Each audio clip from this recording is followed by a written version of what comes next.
नमस्कार। मैं सुधा सक्सेना। बचपन से हम सब अपने बड़ों से, अपने गुरुओं से, महान पुरुषों की जीवनी से और अन्य प्रकार से बहुत सारे अच्छी अच्छी बातें सुनते हैं जिनको कि हम नीति वचन कहते हैं। हम उस समय हमें लगे कि इन वचनों का कोई महत्व नहीं है, लेकिन असलियत यह है कि उन बातों का, उन वचनों का हमारे व्यक्तित्व पर बहुत असर पड़ता है। आइए आज नीति वचन पर ही कुछ चर्चा करते हैं। नीति वचनों का हमारे जीवन में गहरा प्रभाव पड़ता है। जीवन जीने का पहला आदर्श वचन यही है कि हम जब तक जिएं आदर्श जीवन जिएं। ऐसा तभी संभव है जब हम स्वभाव से संतोषी, त्यागी, ईमानदार, कर्तव्यनिष्ठ और सत्य के साथ रहें। मनुष्य को अपनी स्वयं की शक्ति को पहचानना और उसके साथ ही जीना चाहिए। शक्ति ही जीवन है, कमजोरी मृत्यु है। मानव शक्ति का सर्वोच्च प्रतीक विनम्रता है। मनुष्य को अहंकार, ईर्ष्या, घृणा, क्रोध इत्यादि से हमेशा दूरी बनाकर रखनी चाहिए। अज्ञान के कारण मनुष्य में ये सभी दुर्गुण पनपते हैं, ये स्वाभाविक है। प्रत्येक मनुष्य को ज्ञान अर्जित करना चाहिए। जो भी ज्ञान प्राप्त करें वह व्यवहारिक भी होना चाहिए। व्यवहारिक ज्ञान से ही हम जीवन के वास्तविक मर्म को समझ सकते हैं। इससे मनुष्य अपने जीवन को जटिल समस्याओं को सुलझा सकता है, क्योंकि कठिन क्षणों में यह हमारा साहस, धैर्य और संयम को बनाए रखने में मदद करता है। असल में मनुष्य के मन मस्तिष्क में जिस प्रकार के विचार रहते हैं उसी के प्रभाव से जीवन की दिशाएं बनती और मुड़ती रहती हैं। प्रत्येक विचार पर हमारी शिक्षा का गहरा असर होता है। मनुष्य को कर्ममार्गी होना चाहिए। मनुष्य का कर्म ही उसका धर्म है।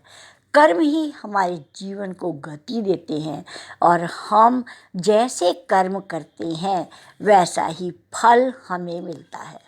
गीता में कहा गया है कि शुभ कर्म करने वाले श्रेष्ठ लोग और सद्गति को प्राप्त होते हैं और दुष्कर्म करने वालों को नरक की दुर्गति भुगतनी पड़ती है। शुभ और अशुभ कर्मों की कई परिभाषाएं हैं, लेकिन सरल शब्दों में कहें तो जिस काम को करने से मनुष्य को भय, शंका और लज्जा का एहसास हो उसे अशुभ समझना चाहिए, और जिन कार्यों में आनंद, उत्साह और प्रेम का अनुभव हो उसे शुभ समझना चाहिए।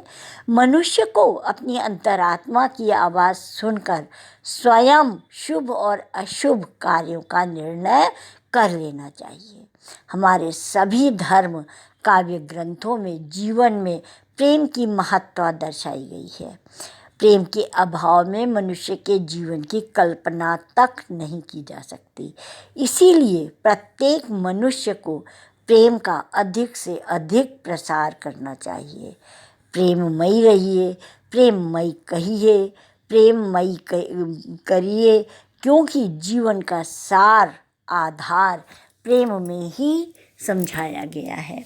यहाँ पर जो नीति वचन में प्रेम का आधार या कर्म कहा गया उसका तात्पर्य ये है कि कर्म हर अच्छा होता है, किंतु वह किस भावना से किया गया है, वह कर्म के पीछे परिस्थितियाँ क्या थी और क्यों किया गया है, जिस पर नीति और अनीति का बोलबाला होता है, नीति या अनीति का निर्णय होता है। यदि हम परिस्थितियों वश किसी को सुधारने के लिए हम क्रोध करते हैं या जब बुराइयां बहुत ज़्यादा बढ़ जाती हैं उस समय उन बुराइयों को समाप्त करने के लिए हम कोई कठोर कदम उठाते हैं तो वह गलत नहीं है।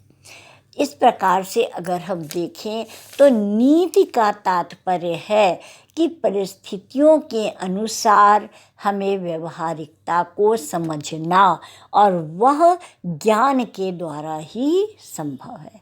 तो आज इतना ही। आप सब ने हमारे चैनल को लाइक और सब्सक्राइब किया, उसके लिए अतिशय धन्यवाद। नमस्कार।